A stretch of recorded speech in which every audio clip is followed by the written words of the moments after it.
dan memikul amanah harta yang berat itu nggak main-main. Karena kata Sayyidina Ali karamallahu wajah, harta yang halal akan dihisab, yang haram akan diazab.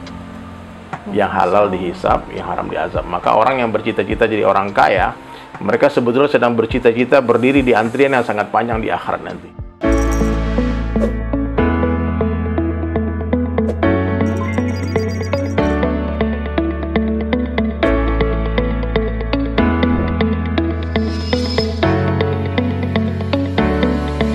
Assalamualaikum warahmatullahi wabarakatuh.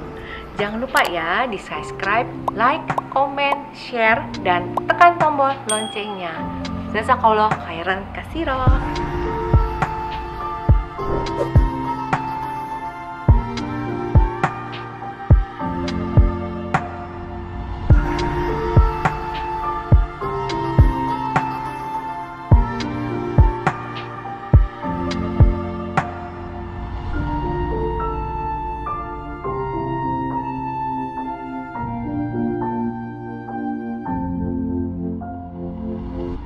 Assalamualaikum sahabat. Sekarang saya sudah berada di studionya Ustadz Dery Sulaiman. Yuk kita dengarkan pembicaraan kita, ngobrol-ngobrol santai kita dengan Ustadz Dery Sulaiman di studionya beliau. Assalamualaikum Ustadz Dery Sulaiman. Oni, apa Teh Oni, apa Mbak Oni nih? Apa aja. Bismillah. Ya. Oke, Ustadz Dery, terima kasih sudah dikasih waktunya untuk wawancara di studionya. Alhamdulillah. Oke, nah Ustadz Dery, saya mau tanya sedikit mengenai hijrahnya Ustadz Dery ke musik ya. Sekarang musik Islami ya. Gimana tuh Ustadz Dery? Silahkan. Kalau Masya Allah, saya memahami hijrah itu ke arah sesuatu yang bergerak ke arah yang lebih baik. Dulu saya pelukis, suatu hari saya mau berhenti jadi pelukis, tapi dinasihati sama guru saya, dibilang jangan. Yang tadinya kamu melukis perkara dunia, untuk urusan dunia, sekarang kamu melukislah untuk pikir akhirat. Gimana lukisanmu bermanfaat bagi umat untuk dakwah. Maka saya hijrah dari pelukis potret, pelukis makhluk hidup, menjadi pelukis kaligrafi seperti ini. Oh, seperti ini ya Ustadz Dery ya. Alhamdulillah, lukisan ini ternyata lebih banyak diminati. Masya Allah. Karena umat Islam di dunia aja berapa miliar kan, jadi pasarnya besar sebetulnya, bukan jadi takut lukisan nggak laku gitu. Itu kekhawatiran pelukis itu, kalau aku ganti aliran nanti nggak ada yang beli gimana. Padahal ternyata setelah hijrah malah lebih berkah, melukisnya lebih cepat dan harganya bisa jual lebih mahal. Masya Allah. Kalau dulu melukis potret itu 1 minggu jadi 1 lukisan. Sekarang alhamdulillah 1 hari bisa jadi berapa aja, suka-sukanya aja. Karena kan cepat melukisnya. Dan sekarang kemarin itu beberapa bulan yang lalu saya dapat penghargaan MURI juga sebagai pelukis kaligrafi tercepat. MURI. Wow, Masya Allah. Melukis 100 kanvas Asmaul Husna dalam waktu 3,5 jam. 3,5 jam? Iya, itu kita donasikan untuk pesantren Askar Kauni. Dulu saya main musik, setelah saya mengenal agama, saya mau berhenti jadi musisi. Kembali lagi nasihat yang sama saya dengar dari guru-guru, dia bilang Allah bisa saja beri kamu hidayah sebelum kamu bisa main musik. Tapi kenapa Allah beri kamu hidayah setelah kamu ahli main musik? Supaya kamu menggunakan keahlianmu untuk mengajak orang kepada Allah. Maka saya mulai hijrah dari musisi underground metal ya menjadi musisi religi Islami. Jadi begitu. Jadi bukan berarti harus ganti profesi. Dengan hijrah itu petani jadi pedagang, bukan begitu. Petani tetap petani. Pedagang tetap jadi pedagang, yang polisi tetap jadi polisi, bukan harus berhenti jadi polisi, enggak. Tapi yang tadinya dia berbuat perkara-perkara yang zalim, perkara-perkara yang tidak adil, nah, setelah dia hijrah, dia menegakkan keadilan gitu. Jadi begitu. Nah, Ustadz Dery, seperti sebelum hijrah sama sekarang, kalau dilihat dari nominal, lebih besar mana Ustadz? Kalau nominal ya relatif ya, bisa saja dulu sebelum hijrah nominalnya lebih besar, cuman keberkahannya sekarang terasa. Jadi orang lupa bahwasanya rezeki itu bukan banyaknya, tapi berkahnya. Dan berkah pada rezeki itu seperti manis pada gula. Jadi buat apa kita punya gula 1 kontainer tapi nggak manis? Betul. Kan lebih baik kita punya gula 100 kontainer tapi manis kan gitu. Betul. Banyak berkah itu lebih baik daripada sedikit nggak berkah gitu. Oke. Begitu. Nah, sekarang katanya ada yayasannya. Saya ada yayasan DSAS Care, cuman yayasan ini hanya saya buat kayak foundation saya pribadi, dari menjual lukisan saya yang saya sisihkan keuntungannya untuk yayasan itu. Dan kita belum pernah publish rekening yayasan ke siapapun. Oh, Masya Allah. Jadi kita memang ingin bergerak membantu umat dengan harta sendiri gitu. Saya khawatir memikul amanah yang berat. Jadi kalau ada orang, bang, aku pengen nyumbang ke tempat ini dong bang, gitu. Saya arahkan biasanya ke tempat, ini ada nih lembaga yang lebih besar, yang lebih profesional, mereka punya tim yang bagus, punya jaringan yang kuat di daerah. Lebih baik kamu nyumbang langsung ke dia. Nah, jadi semua donasi yang kita salurkan murni itu dari rezeki kita sendiri gitu. Oh. Jadi mungkin next lah kalau ada tim yang bagus, mungkin saya akan menerima open donation ya dari kawan-kawan dari umat yang mungkin bingung uangnya mau diapain kan. Iya. Ya saya sering gitu kalau orang, bang, aku mau titip buat bangun masjid dong. Saya bilang mendingan kamu transfer ke masjidnya deh, langsung kamu yang ngasih. Kamu akan rasakan lebih nikmat memberikan langsung. Ya, jadi kalau ada orang yang titip sama saya, dia bilang aku wakaf ini bang. Saya bilang aduh, berat deh. Mendingan kamu kalau mau, kamu hibahkan uang itu dan kamu yakinkan itu uang akan aku gunakan untuk kebaikan. Kalau itu saya siap. Tapi kalau untuk menjalankan amanah, tahu sendiri lah kita nggak banyak orang. Saya sibuk ngelukis, sibuk rekaman studio dengan keluarga juga. Dan tim DSAS cuma beberapa orang aja. Jadi ini juga penting nih ya buat teman-teman yang memegang uang umat. Karena saldo zero ini penting banget. Jadi ketika uang itu datang harus cepat-cepat disalurkan kepada yang memerlukan. Hari ini kadang-kadang maaf ya, ada beberapa lembaga itu uangnya sampai ratusan miliar. Dipegang. Itu kan haknya orang-orang miskin, haknya orang kelaparan, haknya orang-orang di Palestina, di Suriah sana itu kan. Nah, cuman kadang-kadang karena terlalu hati-hati juga dalam menyalurkan itu, ya karena sesuai amanah kan. Nah, jadi ini penting juga nih untuk kita memikirkan memikirkan responsible, tanggung jawabnya berat ketika memegang amanah itu.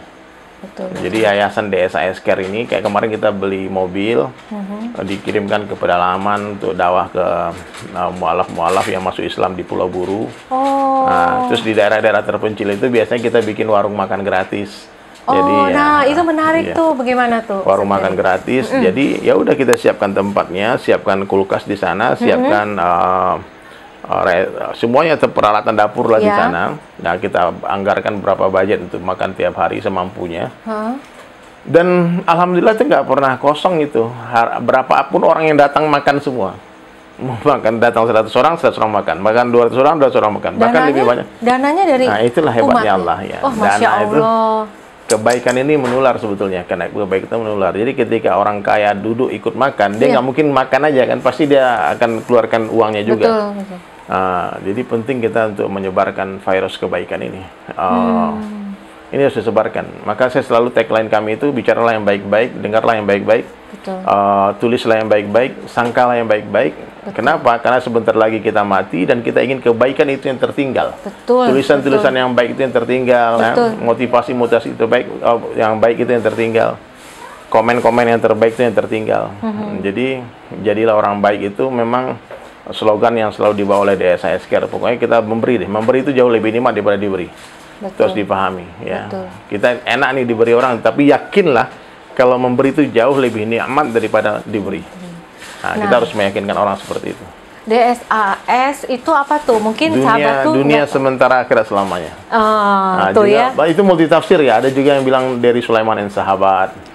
DSAS ataupun dari Sulaiman Art Studio. Wah banyak. Jadi banyak banget DSAS ini. Ini sudah menjadi perusahaan kami juga. Ada bergerak di bidang merchandise juga.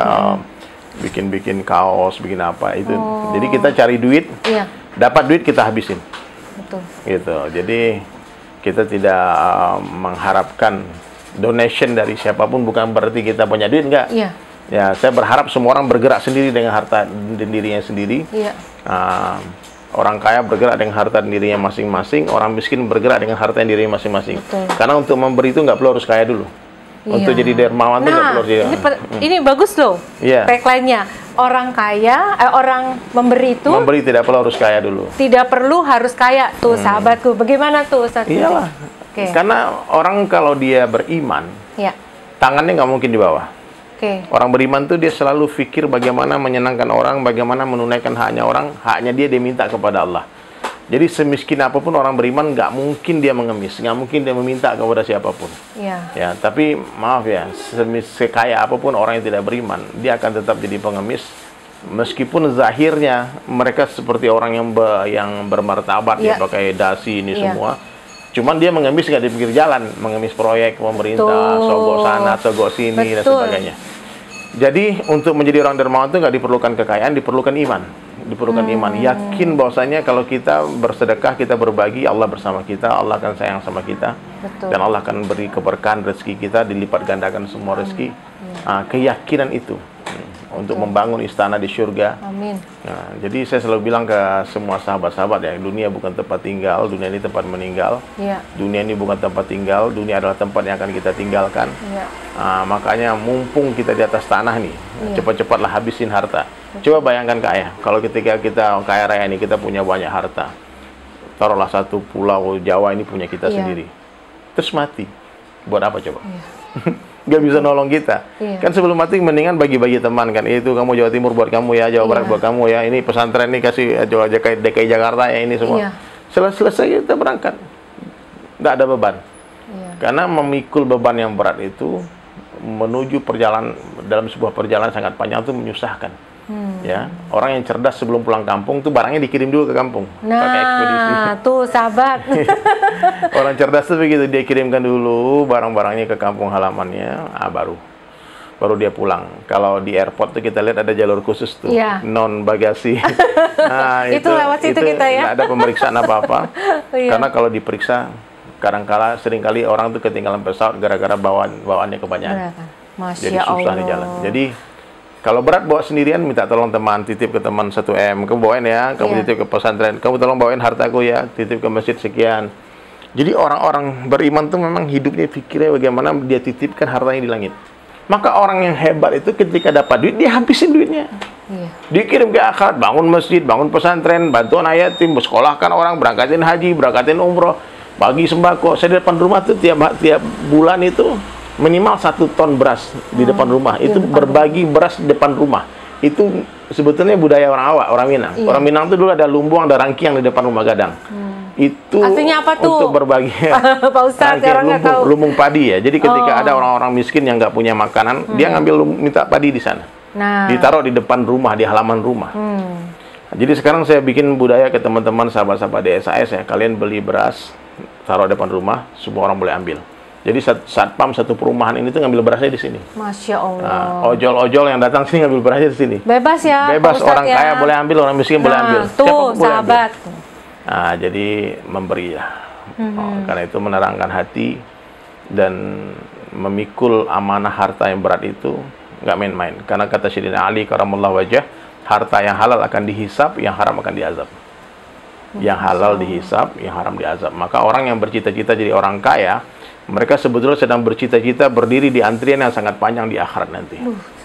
Ya, makanya habiskan harta. Fisabilillah, itulah orang cerdas. Orang yang banyak mengingat mati dan mempersiapkan bekal matinya. Ustadz, saya tadi kata-kata yang tadi bagus tuh. Kalau halal dihisap, haram diazab. Kalau haram diazab. Dua-duanya nggak enak ya Pak Ustadz? Nggak enak. Makanya Rasulullah SAW dan sahabat itu doanya beda sama kita. Kita doa kita minta kaya, mereka doanya minta miskin.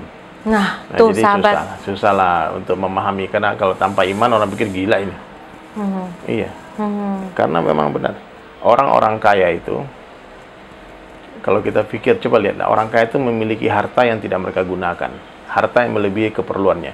Punya makanan yang nggak pernah makan, punya rumah yang nggak pernah mereka tempati, punya kendaraan yang nggak pernah mereka tunggangi, punya ribuan pakaian yang nggak pernah mereka gunakan, punya tanah, kadang-kadang dia lupa itu tanah dia siapa. Di mana banyak orang kaya itu dia lewat, rumah siapa? Tahu itu rumahnya dia. Karena seumur hidup nggak pernah mampir ke rumah itu. Nah, bahkan yang nikmati cuma pembantu sama satpam saja. Dia cuma sibuk bayar cicilan bulanan rumah itu kalau dia kredit lagi. Yang nikmati pembantu dan satpam.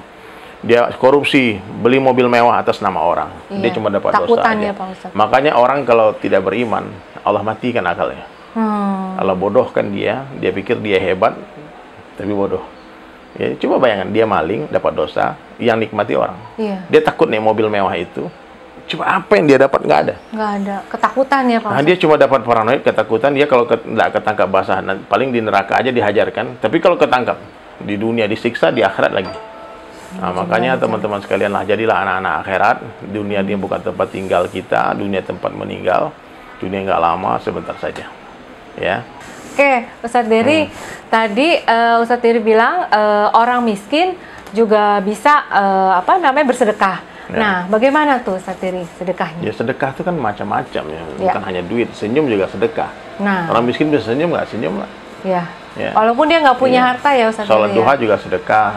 Semua sedekah. Banyak sedekah itu, tenaga dengan tenaga kita. Ya.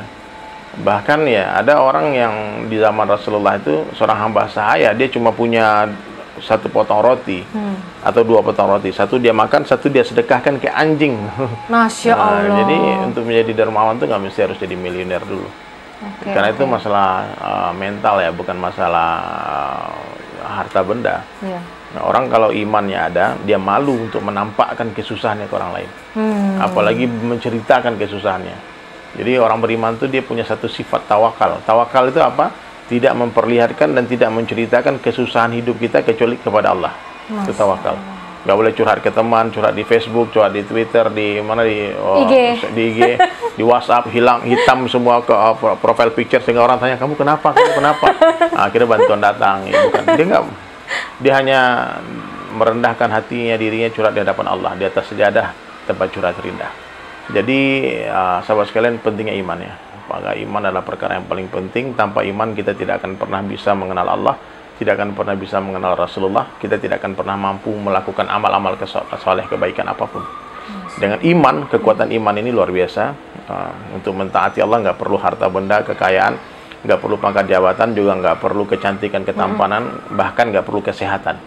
Untuk nggak perlu kesehatan. Nah, sekarang lagi COVID nih, lagi musim pandemi. Maksudnya apa tuh Pak Ustadz? Untuk mentaati Allah itu diperlukan iman. Berapa banyak orang sakit ya, dia buta, dia lumpuh, tapi karena imannya ada di hatinya, dia taat kepada Allah. Walaupun sakit ya Pak Ustadz. Berapa banyak orang yang sehat, badannya six pack, semua atletnya larinya kencang, tapi ketika azan kumandang pun dia nggak bergerak. Ada orang yang ngesot-ngesot ke masjid, ada. Tuh, sahabatku, maksudnya Pak Ustadz Dery. Jadi untuk mentaati Allah itu nggak perlu kesehatan, perlu iman. Maka iman perkara yang paling penting dan paling berharga. Sekecil-kecilnya iman, Allah hargai dengan surga yang luasnya 10 kali lipat dunia.